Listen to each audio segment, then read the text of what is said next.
This Thing Called You by Ernest Holmes, Chapter 10. Who loses their life shall find it. Since the whole teaching of Jesus was that God is life, he could not have meant that you should actually lose your life, but that you should let go of the lesser in order to get to experience the greater. This is not a bad bargain. If you lose a sense of unhappiness, you will become happy. If you lose a sense of confusion, you will be at peace.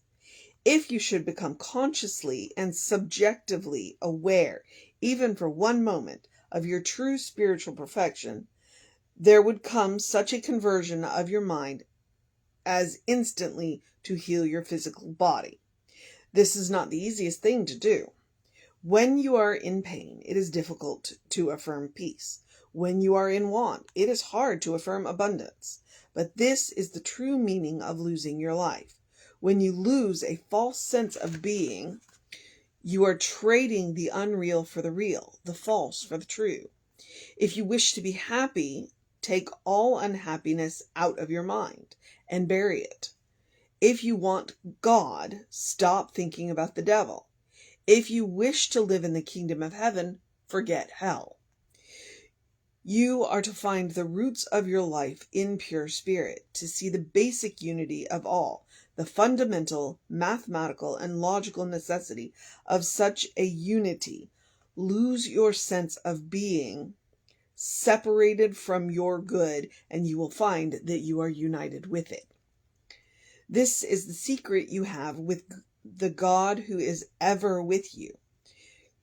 God already knows what you are trying to find out. The next time any obstacle appears in your path, try to realize that it is not an entity, person, or self-created condition. It is not true to the larger life within you. Satisfy your mind that it is not a thing in itself. Cease fighting it and begin to realize its opposite. Know that there is no obstructions in spirit, and that you already are spirit. Begin to identify yourself with the truth, which knows no obstruction. Begin to claim your divine inheritance. Say, I know there is no negation in God. I know that God is always right where I am. I know that at the center of my being there is a positive affirmation of life. My word erases anything within me that denies the presence of this life. There is one life. That life is God. That life is my life now. There is nothing in me that can deny the presence of this life. Everything within me affirms its presence. I have an inward sense and feeling of this divine presence at all times. When everyone believed the world to be flat, they did not flatten the round world. When one man made up his mind that the world was really round, he did not resist the flat world because he knew that there was no such world. He set out to sail around the world he knew to be round. Through his act of faith, he discovered the truth about the round world. The fear and superstition of others did not deter him. The accumulated experience of the race could not bind him. The belief that the unknown oceans were filled with monsters did not frighten him. He knew that the world was round and that he could sail around it. You have discovered the spiritual universe. Many others have discovered this same world, but each must make the discovery for themselves. You are going to have a lot of joy sailing around the world of yours. Don't fight the opinions of others or waste your time arguing over these things. Follow the inward gleam of your consciousness and you will arrive. Whenever you identify yourself with your will, whatever you identify yourself with, you will become. Whatever you resist until you make it a reality, you will also become like. Therefore, resist not evil, and it will flee from you. Don't fight your fears, see through them. There is nothing in God's world to be afraid of. Say, I know there is a spiritual center within me which is perfect. I am now telling my own consciousness automatically to ward off any thought of doubt or uncertainty. I sense that every state of doubt, every consciousness of negation is leaving me. Every doubt is being converted into certainty. Fear is being converted into faith. I have an abiding sense of happiness and peace. I am the very essence of peace. I have an inward confidence in my oneness with good. I rest in sublime trust. Jesus spent little time in negative thought, only enough to see through it, to reverse the false sense of life with a true realization of people's union with God. This glorious figure, like a shaft of light, shot across the bewildered subconsciousness of humanity, proving every claim he made, leaving behind him a breath of heaven, fragrant with love.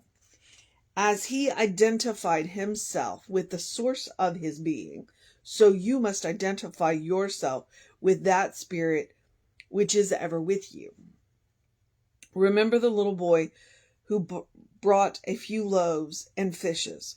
All the food that was in that was vast multitude crying out for bread. The disciples of Jesus identified the possibility of being fed only with the meager amount of the boy's pocket. Jesus identified the loaves and fishes with the eternal substance, forever flowing manna from heaven. Does not the boys symbolize a childlike faith and expectancy, the vision so newly born from the kingdom of God? Can you not imagine his countenance shining with joy, his eyes glittering with inward vision?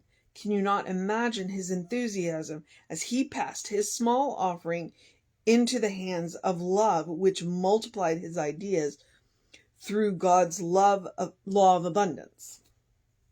Jesus and the little boy had faith. The childlike consciousness, which had not been caught in the prison walls of experience. The little boy and the man who had grown to full spiritual stature. Giving thanks, the bread was broken, the loaves were multiplied, the fish were distributed, the multitude was fed. Nothing has happened into reality since that little boy brought the loaves and fishes to Jesus. God has not changed. Nature has not changed. Law has not changed. Truth has not changed. Where shall you look for this man and this little boy for the loaves and fishes? Jesus took the multitude out into the desert. There was no food there, no bakeries. It was far from the shores where fish are caught. Shall you not also look to the desert place in your own thought, where it seems most unlikely that you will find substance? Perhaps the little boy is still standing there with outstretched hands and glistening eyes. Perhaps you are the boy.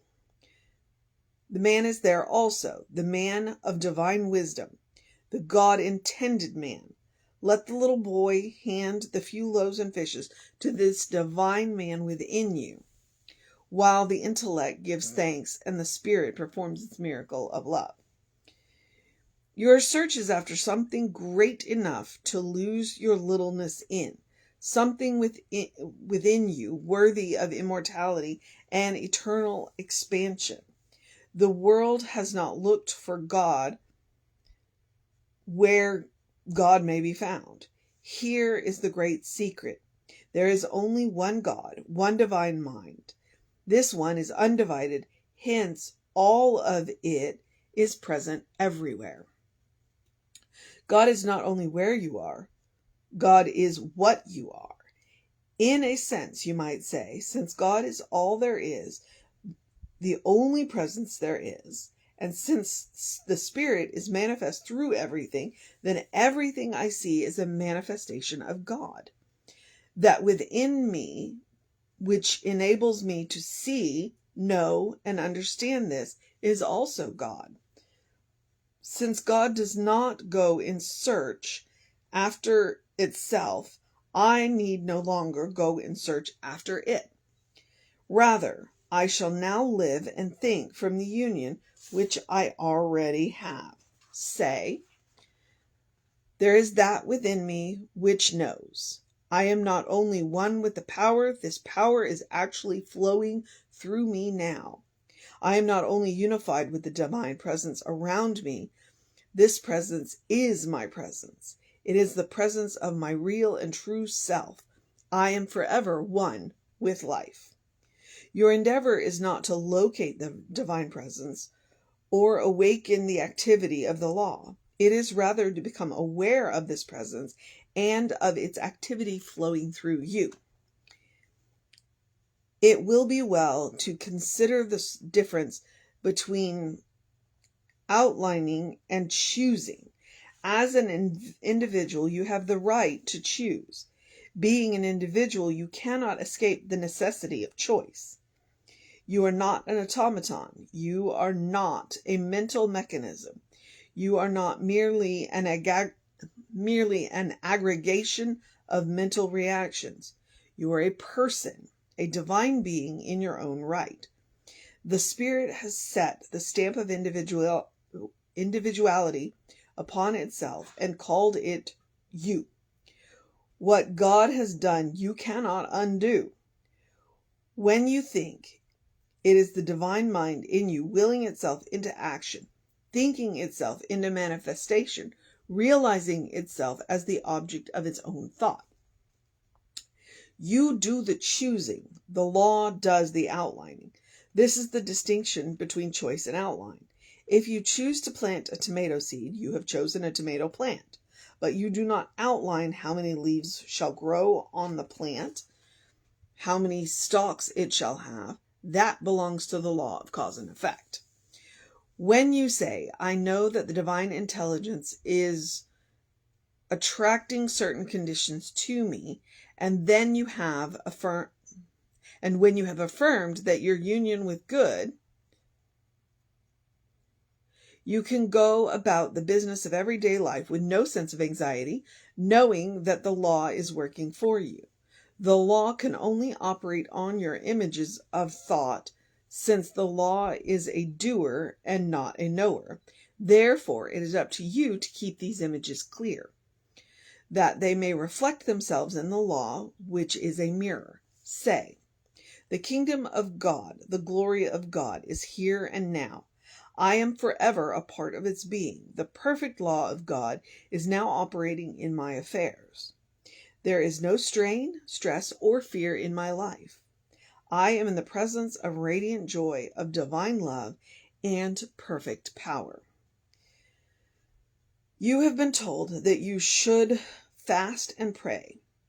Perhaps true fasting is a determination no longer to entertain negative thoughts. Perhaps it means continually to be affirming the good.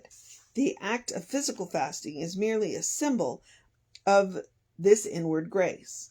The need for the symbol disappears when you understand its meaning. It is a good practice to fast, so far as the negative is concerned, and feast on the affirmation only. Why not fast from the idea of lack and feast on the idea of abundance? In no way does this mean you need to withdraw from the world and its activities. You should enter into these activities with a sense of reality, with a penetrating spiritual vision which sees through the effect of its cause and knows this cause to be good. You will be practicing in an uncommon common sense, a spiritual common sense, so rare and so creative that the only person who ever completely tried it was mistaken for God. It is certain that you must fast from fear if you wish to establish faith. You must fast from confusion if you hope to enter into tranquility. It matters not if your transition from the negative into the affirmative seems slow, if the ascent from your valley of negation to the mountaintop of realization seems difficult. Each step will bring you nearer the summit. There is a divine awareness within you which will lead you upward and onward. Prepare yourself for the ascent then, filling your mental life with spiritual realization. Your bread is manna from heaven. Your meat is the living word. Your fruit, the inspiration of hope. Your wine, the essence of joy. Say, I am aware of the divine within me. Peace, quiet, and confidence flow through my thought. I know that inspiration and guidance are mine. I permit myself to be moved upon by the divine intelligence. Laying aside every sense of burden or false responsibility, loosing all fear and uncertainty from my thought, I enter into my kingdom of good today. I know that this kingdom is accessible to all. You should always expect instantaneous and permanent results from your treatments. Unless you expect such results, you cannot attain them, since your denial of such results would be using the law in reverse. Practice a complete abandonment to faith. This you must do for yourself. No one else can do it for you. If someone else could do this for you, you would not be you. You would be someone else. You cannot live outside of yourself, and no one can live for you. You alone can be yourself. Every great soul has known this. This is the greatest of all truths, the apex of all summits. Say, I see through all physical and mental obstructions to the one perfect presence within me. I see through all apparent contradictions to the one perfect being in every person. I see through all confusion to the one divine presence at the center of everything. When you say that your body is spiritual, you are not denying your physical body. The physical is included within and is a part of the spiritual universe. You do not say, I have no eyes or feet or stomach. They are part of the spiritual body. God's world is not a world of illusion, but of realities. Everything that is exists for the purpose of expressing life. You are able to recognize the things around you because they are in the same mind in which you live, the one mind in which everywhere present. This means that the presence in everything, a tree, a rose, everything in nature, your own physical body, nothing can be excluded from this omnipresence. It is this presence that Moses communed with by the burning bush. The divine flame which surrounded the bush, which is an aura of light and color. This flame of divine penetrates everything. If the Spirit has seen fit to express itself through a physical universe and to give you a physical body, it would be absurd to think this body or environment is an illusion unworthy of your attention. Rather, you should think of them as things of joy. Know that even the physical universe will respond to you when you respond to it. Say, my body is a temple of the living Spirit. It is spiritual substance. Every part of my body is in harmony with the living Spirit within me. The life of this divine Spirit flows through every atom of my being, revitalizing, reinvigorating, and renewing every particle of my physical body. There is a pattern of perfection at the center of my being, which is now operating through every organ, function, action, and reaction. My body is a divine idea, forever renewed by the Spirit. Stop blaming anyone or anything, persons, circumstances, or situations for what may be happening to you. This is futile. It is a dead-end road. It is a blind alley. It is a raft adrift on an ocean of uncertainty. Today, you are going to take your life in your own hands, realizing God is ever with you. You are going to identify yourself with goodness and with joy. Straight thinking is going to do this for you. Straight thinking may not be the easiest thing in the world, but it is possible for anyone. Say, the spirit within me is alive, awake, and aware. It is always flowing through me in perfect life. I accept my spiritual perfection. I know that my physical being is included in it. It is a manifestation of the life, the energy, the love, the peace, and the power which is of spirit. I know that this day in which I live, this present time, which is now, is perfect. Everything in my world works harmoniously, divinely. I live in a completeness of this present moment. I know that the all wisdom guides me. The all power protects me. The all presence goes with me. Chapter 10, This Thing Called You by Ernest Holmes.